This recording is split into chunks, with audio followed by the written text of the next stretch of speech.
بسم الله الحمد لله وحده والصلاة والسلام على من لا نبي بعده رب اشرح لي صدري ويسر لي أمري واحلل عقدة من لساني يفقه قولي اللهم علمنا ما ينفعنا وانفعنا بما علمتنا وزيدنا علما وعملا وتقا وإخلاصا يا رب العالمين. السلام عليكم ورحمة الله وبركاته. بس تذكرة السامع والمتكلم في آداب العالم والمتعلم. имам ибн жамаа рахимахулла сол кісінің кітабын оқуды жалғастырамыз. Бүгінгі келген әдебіміз الفصل الأول في آدابه في نفسه деген ненің 5-ші бөліміне келдік. الخامس أن يتنزه عن دني المكاسب ورذيلها طبعا ومكروهها عادة وشرعا كالحجامة والدباغة والصرف والسياغة. Жалпы ғалым адамның 5-ші әдебі бұл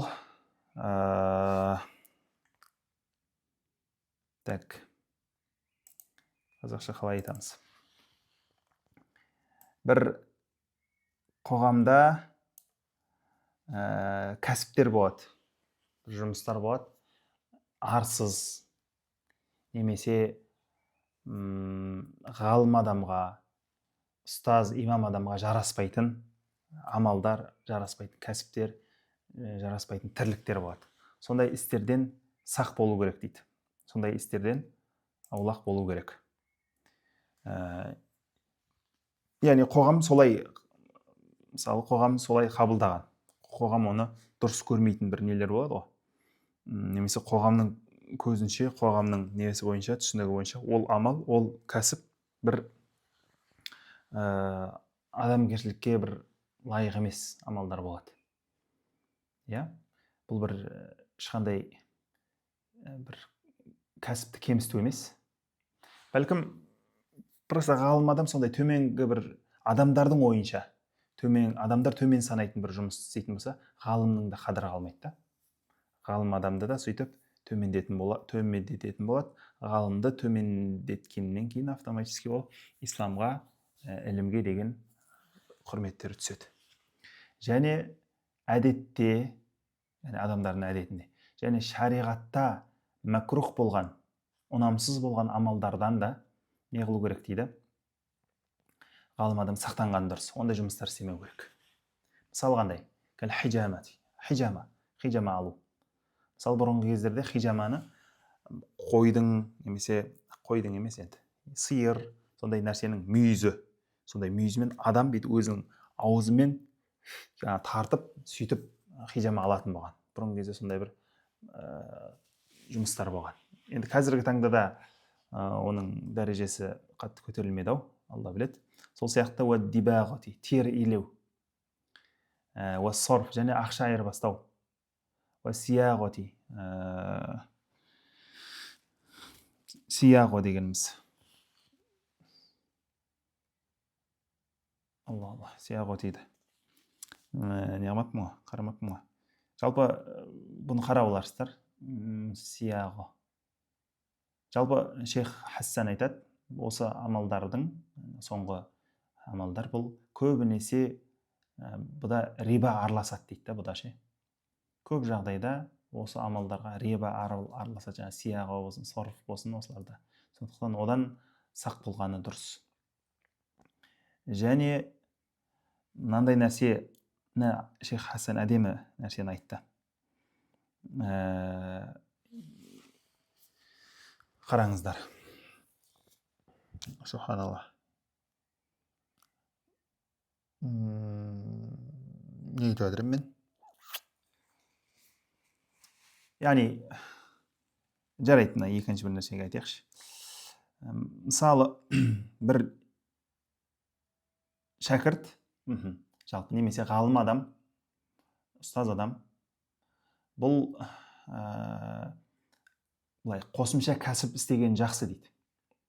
қосымша кәсіп істеген жақсы, адамдардың қолына қарамас үшін, адамдардың дүниесін, байлардың дүниелерін дәметпес үшін өзінің қосымша кәсібі болған жақсы дейді. Алайда кәсіп жасау керек екен деп, сол жаңа дүниенің адамдары сияқты дүниеге баспен кіріп кетуге, көпшілік уақытын соған арнап жіберуге тағы болмайды дейді. Шынымен де бір, яғни қосымша жұмыс істеуге тыймайды шариғатымыз. Жалпы болады ғалым адам қосымша жаңағы дәріс беруінен, уағыздан бөлек қосымша бір бизнесі, кішігірім болсын, басқа болсын, сондай жұмысы болса болады. Алайда сол бір нәрсе, сол ғалым адамның ілімнің ләззатынан тосып қоймау керек, біріншіден. Одан кейін екіншіден сол дүниеге баспен кіріп кетіп, мына жақтағы уағыз насихаты, ілім беруі, дағуат қылуы, ол нәрсесі қалып кетуге болмайды. Яғни көпшілік уақыты да ана жаққа кіріп кетпеу керек. Сондықтан да бір ұстазымыз Шейх Муайят деген кісі, хафизахулла, сол кісі бір айтқан еді, шәкірт адам өзі бір саудагер, бір досымен немесе бір танысымен, жақсы сенімді адаммен келісіп бір серіктес болса, соған жаңағы ақшасын немесе несін береді, әйтеуір үлесін. Сөйтіп жаңағы бизнесмен кісі ол осы шәкірт, осы ғалым адамның қосымша екі адамның жұмысын істеп, екі серіктес болып жұмыс істей береді да. Бұл азын-аулақ көңіл бөліп қояды, бірақ көбінесе мына жақта дәріс беру, дәріс алу, дағуатпен айналысу, сонымен айналыса береді. Міне сол жағында айтты. Сосын, жалпы осы екі нәрсені қосып айта кеткен жөн деп ойлаймыз. Одан кейін уаказалика, сол сияқты сақтану керек.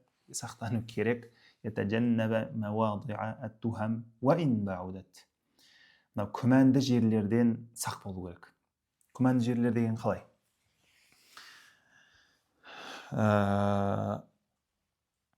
Яғни ғалым адам, әсіресе дін жолында жүрген адам, өзін күмәнді жерлерден сақ болу керек. Бір қай жылдары бір не болды? Бір кісі жаңағыдай дискотеканың қасынан өтіп бара жатқан машинамен. Сол жерден біреулер камераға түсірген ба, немесе сол жерден милиция қызметкерлері ұстаған ба, сөйтіп жаңағыдай әңгіме болып кетті. Білесіздер, оны, ол оқиға. Яғни ойбай, мына молда мынандай жерден ұсталды, ішіп алған деп, ол ешқандай бір ішіп алғандығы нақтыланған жоқ. Тек ол кісі өзінің несінде, қателеспесем, қымыз іштім деп айтты, жаңа бір отырыстан шығып. Сондай нәрселер болды. Енді айтқымыз келіп жатқан, көрдіңіз бе? Біздің ислам діні жалпы осы бір әдепте сондай күмәнді жерлерден алыс болу керек. Мысалы, бір екі жол бар, бір жолда сондай бір жаңағыдай, Құдай сақтасын, түнгі клуб сияқты бір нәрсе бар. Мысалы, үйіңізге бара жатқан жолда да. Бұл төте қысқа жол осы да. Екінші жол бар, ешқандай не жоқ, таза ешқандай не жоқ. Дискотекада, арақ ішетінде басқа ештеңе жоқ. Бірақ алыс болса да осы жолмен, әсіресе түнде осы жолмен жүрген, міне бұл жаңа күмәннен қашық, күмәннен алыс болу деп осыны айтады екен. Сосын мысалы, ғалым адам енді бір танымал кісі болуы мүмкін, ұстаз болуы мүмкін. Көшеде түнде мысалы, енді әркім таниды ғой. Сөйтіп бір қыз балалары немесе бір әйел кісілер тоқтатып, ұстаз, осындай бір сұрағым бар еді десе де, негізі ғалым адам тоқтамай кетіп қалу керек. Суретке түсейін, тағы бірдеңке деген сияқты жоқ, кету керек. Өйткені ол жерде күмәнді нәрсеге өз-өзін салған болады.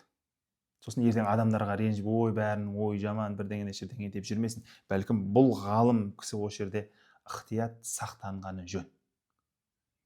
Жалпы осы нәрсені айтады. Және екінші бір тағы бір ұшы бар.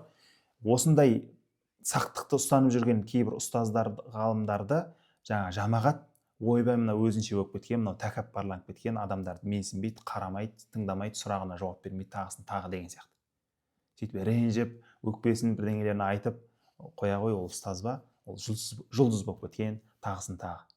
мейлі сондай сөзді айтса да, ұстазды жамандай берсе де, ғалым адам жамандай берсе де, жұлдыз болып кетті дей берсе де, жоқ, түнде кеш батқан кезде ондай бөтен әйелдермен оңаша қалу деген кезде мен бір бөлмені айтып жатқан жоқпын. Көшеде, тіпті көшенің өзінде.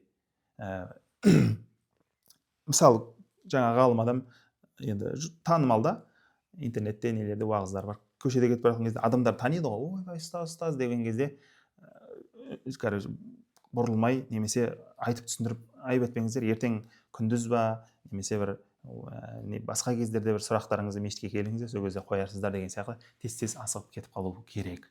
Ол ғалымдардың көрсеткен әдебінен екен осы нәрсе. Өйткені мынау шайтан деген бәле адамның, пайғамбарымыз саллаллаху алейхи вассалам хадисте келеді, қан тамырымен жүреді, неше түрлі ойды салады.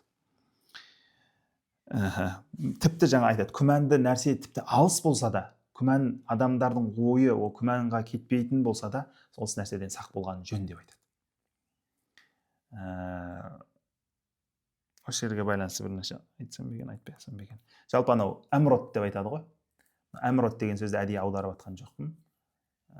Әмрот деген өзі неден, фиқтан немесе мынау неден іздесеңіздер, сол әмротқа байланысты үкімдерді айтады. Әмротпен де жеке қалмаған дұрыс негізі. Әмрот адаммен мурахиқ деп айтсақ та болатын шығар, сонымен жеке қалмағаны дұрыс. Шариғатымыз оны да сақтандырады. Жалғастырамыз. ولا يفعل شيئا يتضمن نقص مروءة أو ما يستنكر ظاهرا وإن كان جائزا باطنا فإنه يعرض نفسه للتهمة وعرضه للوقيعة ويوقع الناس في الظنون المكروهة وتأثيم الوقيعة. Сол сияқты адамгершілікті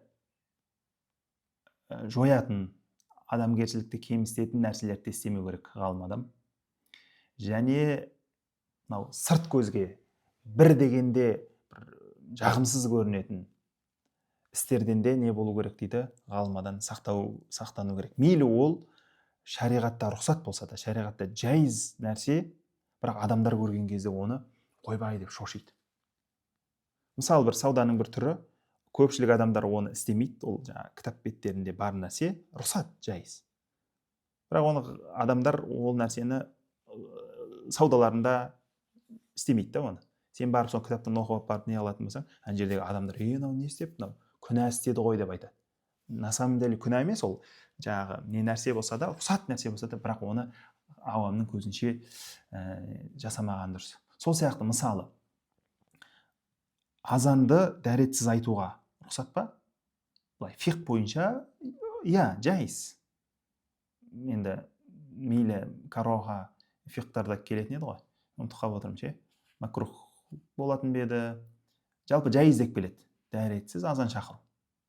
Ал бірақ сен сол дәретсіз азан шақырып атқаның жамағат білсінші. Кәдімгідей сені күнә, мынау күнәһар не істеп жүр мынау? Мынанта шәкірт дейді, мынанта ғалым, мынанта ұстаз дейді. Сондықтан ондай нәрселерге адам өзін сондай бір нелерге ойларға, неше түрлі ойларға салмау керек. Өзін сондай жерлерден аулақ ұстау керек. Өйткені адамдарды неше түрлі жаман, макрух ойларға салып қояды. Немесе сол адамдарды жаман ойға салындырып, күнәға итермелеп қою мүмкін дейді.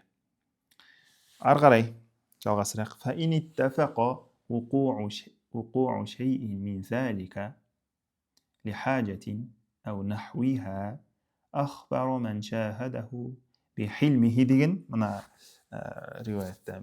Екінші менде кітап бар, менде екі қолымда.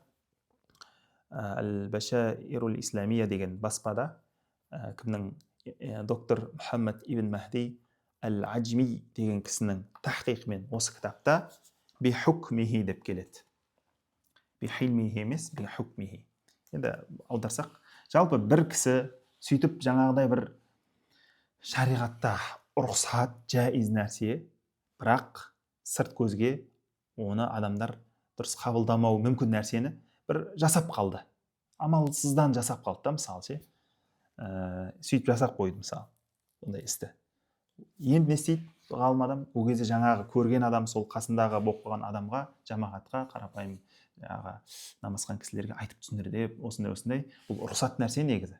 Керек болса міне кітаптан көрсетейін саған, шариғатымызда мынандай рұқсат нәрсе. Ол жаңағы қоғамда ол сендер оны жаңағыдай бір басқаша дұрыс емес нәрсе деп ойлайтын шығарсыңдар. Бірақ на самом деле бұл міне үкімі тұр, жайыз деп тұр, рұқсат деп тұр, ғалымдарымыз рұқсат деп кеткен деген сияқты солай оның үзірін айтып түсіндіру керек. Өйткені ана адам ол күмәнға салынайын деп тұр да. Түсінесіздер ма? Бихукмихи деген дұрыс. Иә, бихукм үкімін соны айтып, және өзінің үзірлі екендігін айтып, осының өзіне мен үзір болып қалды, үзірлі себепті осы нәрсені жасап жатырмын деп. Және менің мақсатым бұл жерде ол нәрсе болған жоқ, негізі менің мақсатым басқа болды. Сіздер ойлағандай емес, негізі менің мақсатым былай болды деген сияқты айтады.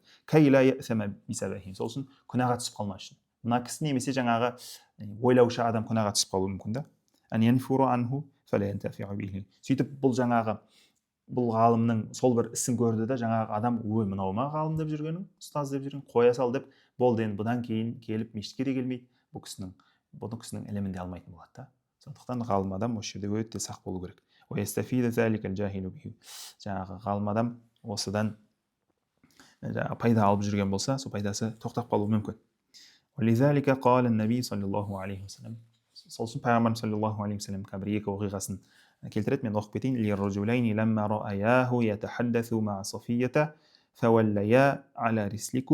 Бұл хадис.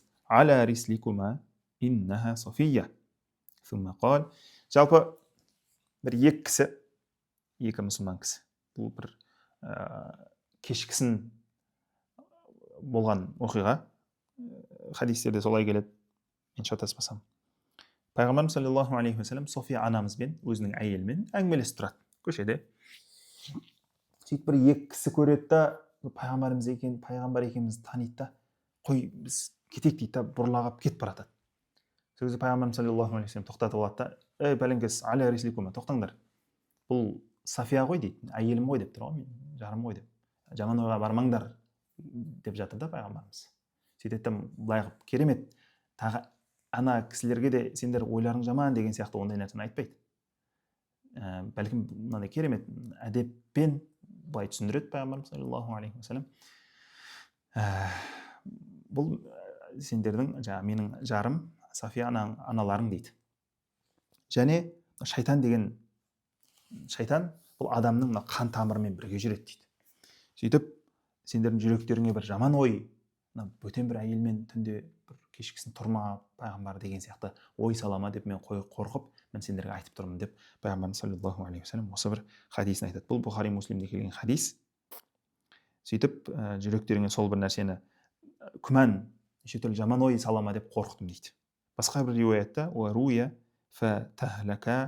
жаңағы шайтан сендерге уәсуәсе салып, сендер сөйтіп жаман ойға барып, сөйтіп құрып кете ма, сендер күнәға барып қоя ма, пайғамбарымыз жайында жаман ой ойлап қоя ма деп неғған жоқ. Сөйтіп айтады. Жалпы бұл жерде пайғамбарымыз саллаллаху алейхи вассалам негізі жаңағыдай алла көріп тұр ғой мені, мен біреуден нем бар, мен оларға барып айтып, оларға мынау София менің әйелім ғой, жаман ойламаңдар деген сияқты сөзді айтып не қылады деуі мүмкін да біреуше. Жоқ, мен бұл жерде күмәнға адам салынбас үшін осындай нәрсені жасау керек. Әсіресе ғалым адам, дін адамдар. Осы нәрсеге өте сақ болуымыз керек. Алла өзі абырой берсін, Алла өзі қуат берсін. Тағы не айтайын деп отырмын. Әйтпесе, негіз адамның ойына ең бір жаман ой келеді ғой. Ол шайтанның сол несі өзі. Тәсілі бірден адамның бір нәрсені көріп қалам, оппа, мынау өзі былай айтып жүр. Мына жаңағы мінберде, мешітте былай айтады да, бірақ базарда өзі деген жаңағы неше түрлі нәрсені жасап жүр ғой. Өзі істеме деген нәрсені істеп жүр ғой. Деп сөзі ісіне қайшы келіп жатыр ғой бұның деген сияқты сондай ойлардан, сондай күмән жерлерден жалпы ғалым адам, не только ғалым адам, мұсылман адам сол нәрселерден сақ болуы қажет екен.